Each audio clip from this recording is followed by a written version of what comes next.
The sun filtered through the blinds, casting long shadows across my bedroom floor. I lay there, eyes open, a restless night of fragmented dreams replaying in my mind. Conversations with Lily and Sam swirled together with my own inner turmoil. Today was the day I would confront Lily and, hopefully, find some peace. I got out of bed, the weight of anticipation on my shoulders. The apartment was quiet except for the distant hum of morning traffic. The simple act of brewing coffee helped ground me. The rich aroma a familiar comfort. As the scent filled the air, I focused on the task at hand, hoping to quiet the storm in my mind. The knock on the door came sooner than I expected. I set down my mug, my fingers trembling slightly as I wiped them on my pants. I took a deep breath and opened the door. Lily stood there, her eyes meeting mine. She looked different, older somehow, as if she'd been carrying her own burdens. Her hair was in a loose ponytail, and she wore a simple, slightly too big sweater. "Hi," she said, her voice soft and hesitant. It was a stark contrast to the flood of regret-filled emails she'd been sending. "Hi," I replied, stepping aside to let her in. Her presence felt both familiar and alien, like a long-forgotten song.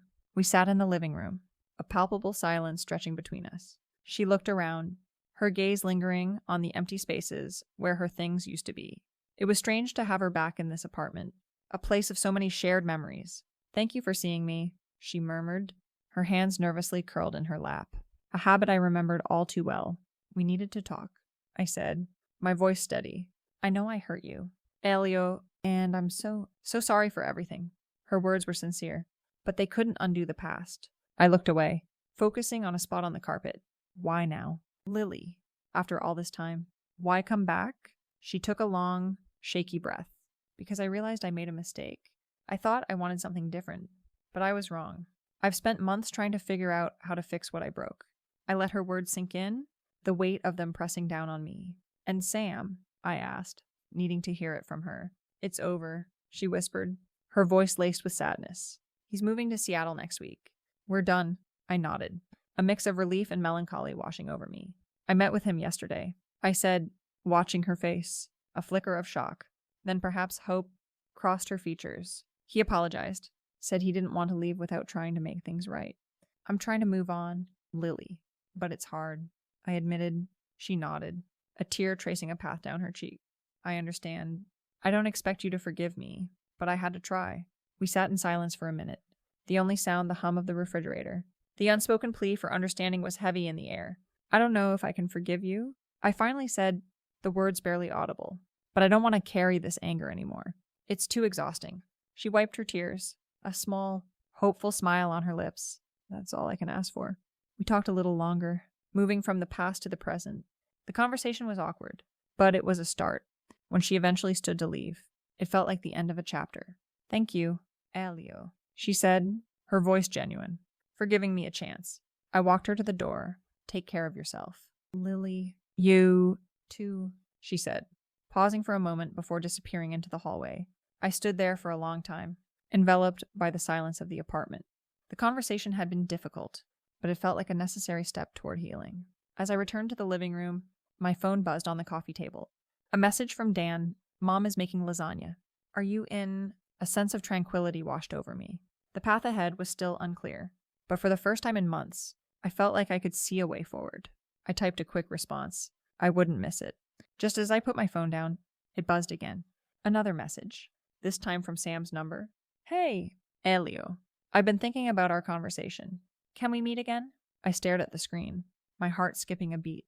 It seemed the past wasn't quite finished with me yet. I stood in my kitchen, staring at Sam's message.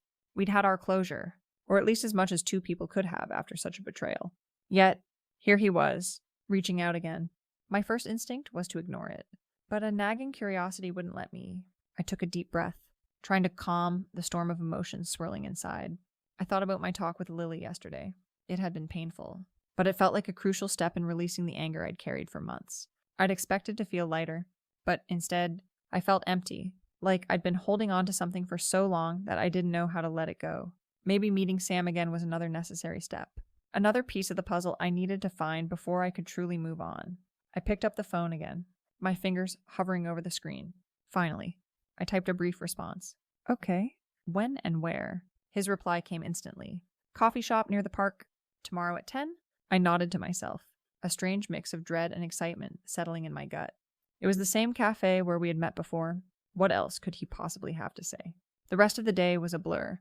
I tried to focus on work, but my mind kept returning to Sam, Lily, and the twisted web of our past.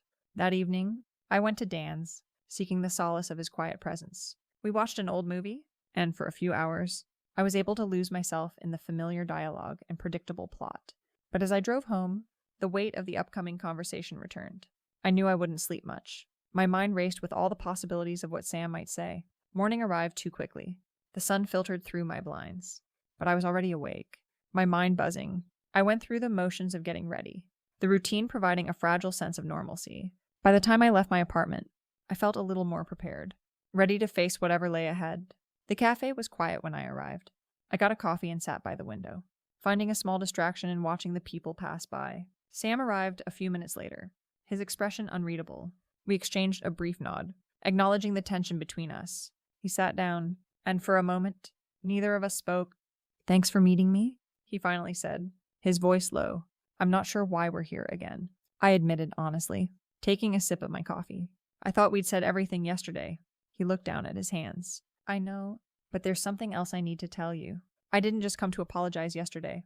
I came to give you this." He reached into his pocket and slid a small, sealed envelope across the table. I stared at it, puzzled. "What is this?" "It's a letter," he said quietly, his eyes betraying his nervousness. "From Lily. She wrote it after everything happened, but she never sent it.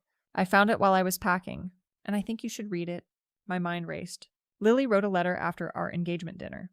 I wasn't sure I wanted to reopen those wounds, but something in Sam's expression told me it was important. I picked up the envelope, turning it over in my hands.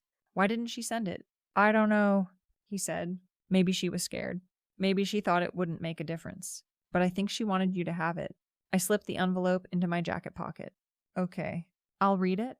We sat in silence for a little while longer, unsure how to end this unexpected meeting. Sam finally stood, his chair scraping against the floor. "I hope it helps," he said, his tone serious. "Thanks." "Sam," I said, meaning it more than I thought I would. "Safe travels?" He nodded with a faint, sad smile. "You, too." "Elio." As he walked away, I felt a strange sense of closure wash over me, whatever the letter contained. It felt like the final piece of the puzzle I needed to face before I could truly let go. I sat there for a long time, the envelope a heavy presence in my pocket, before heading home. Back in my apartment, I placed the letter on the kitchen table. It was just a piece of paper, yet it held the weight of everything that had happened. I took a deep breath, bracing myself, and carefully unfolded it.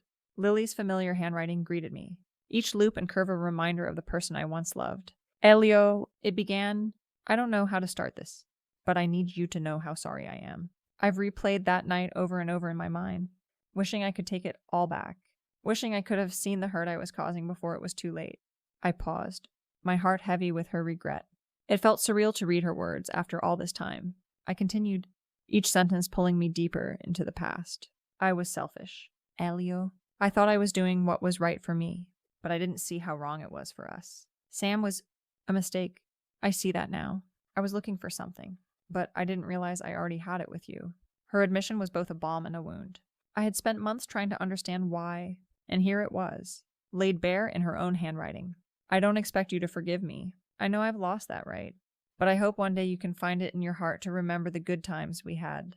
I hope you can find happiness, even if it's not with me." I put the letter down, my hands trembling slightly. It was everything I needed to hear, but nothing I wanted to know. Her words were genuine, but they couldn't undo the past. I sat there for a long time, the letter on the table between us. I had the closure I needed, but it didn't feel like a relief. It felt like an ending, not a beginning. My phone buzzed, and I picked it up, expecting another message from Sam or Dan. But it was a notification from my calendar. "Meeting with new client. Alifsa. Zoram?" I smiled faintly. Life went on. The past was in a letter on my kitchen table, but the future was waiting for me. I put the letter in a drawer, a final resting place for a painful chapter. I stood up, walked to my bedroom, and began to get ready for the day ahead. The path forward was uncertain, but I was no longer lost. I was ready to rebuild, to start over, and this time, I was no longer afraid of what lay ahead.